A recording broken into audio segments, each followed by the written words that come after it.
Have you been trying to get your partner to work out with you?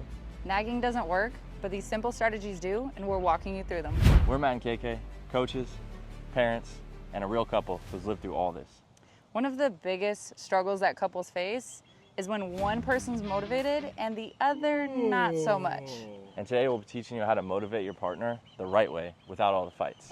Number one, lead by example. You need to lead by example, create the consistency, and not lecture your partner. By doing so, you create curiosity. Because nobody likes being told what to do, but everybody notices the positive change. And when they start getting curious about, why are you looking better? Why are you having more energy? Why are you more positive throughout the day? It sparks this interest and this inspiration within them that they might want to go get the same thing. Which also means that you shouldn't wait for your partner to be on board with your fitness journey. You can't hold back just because your partner's not interested currently with any fitness goals. Because at the end of the day, if you hold back, no one's gonna get to the change, no one's gonna see results. And after coaching people for half a decade, I'll tell you that you can't help someone who doesn't want to be helped. So you're never gonna talk someone into wanting the things that you want, even if you know and believe that these things would really help them out. They're gonna have to want that, and they're gonna have to get curious first and be the one to say, hey, what are you doing that's working? Somebody has to start the fitness journey, and it may be frustrating at first when your partner's not on the same page, but keep going, keep pushing, and eventually that's gonna create that curiosity, and your partner's gonna hop on board with you. Number two, start with the basics. Don't get too deep into it too fast. A lot of you are trying to sell your partner a gym membership on day one. It's not gonna work. You wanna start with basics, walks, hikes, bike rides, things that are fun, simple, easy to do, something that doesn't feel like exhausting to say yes to.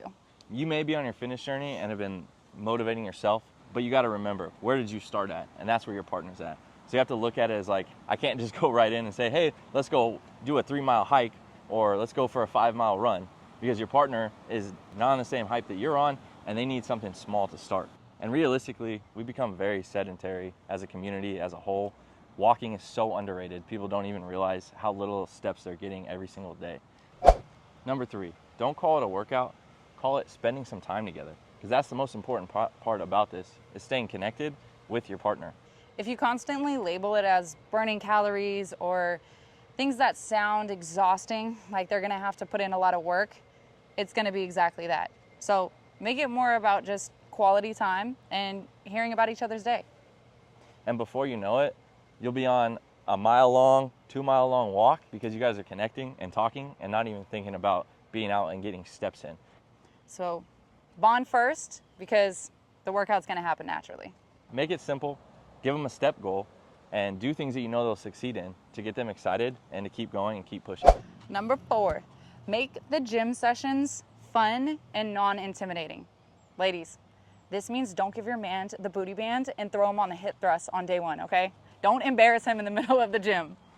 And guys, this means don't bring your lady into the gym and be like, hey, let's start with pull-ups today, or throw her on the bench press for a PR. Use machines, simple dumbbells, body weight stuff.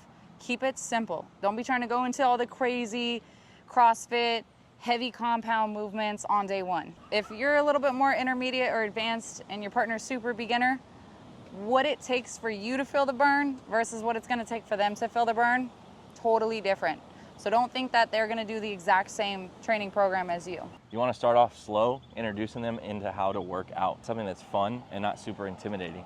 So 30-minute workouts, they feel like they worked, but they're not exhausted and ready to get out of there and never wanna come back into the gym. And listen, I know you love your fitness classes, your personal trainer, whatever exercises it is that you guys do, but chances are if your partner's the one that's out of shape, it's not gonna be fun for them on day one, because really things are only fun when you get good at them. And if it's day one for your partner, they're probably gonna feel a little embarrassed. So it's not gonna be the most exciting thing for them like it is for you. Number five, celebrate all the wins and don't just focus in on one thing that everybody does, and that's the scale. It goes much deeper than that. And if I'm being honest, your partner really could not care less about how much you weigh. I've never asked Matt randomly what his weight is, nor has he ever asked mine. It's all about better sleep, more patience with each other, and a better mood overall.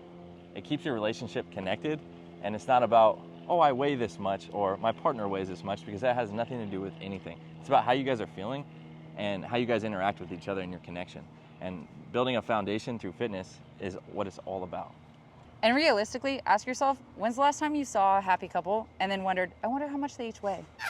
Probably not. And I've been a firefighter for over 12 years, promoted all the way to captain, and I thought I lived a very active life. I worked out every single day, but I worked a lot, and I was exhausted on my days off. I didn't realize how little and how inactive I really was, sitting on the couch, watching TV, playing video games, thinking I'm super active, I hit the gym, I work out, I'm a firefighter, so obviously I'm in great shape. And in reality, I wasn't. It took a little push from Kels to really show me how little steps I was getting and how little I was moving on my days off. And after years of coaching, I've seen it plenty of times where people think that they are far more active than they really are.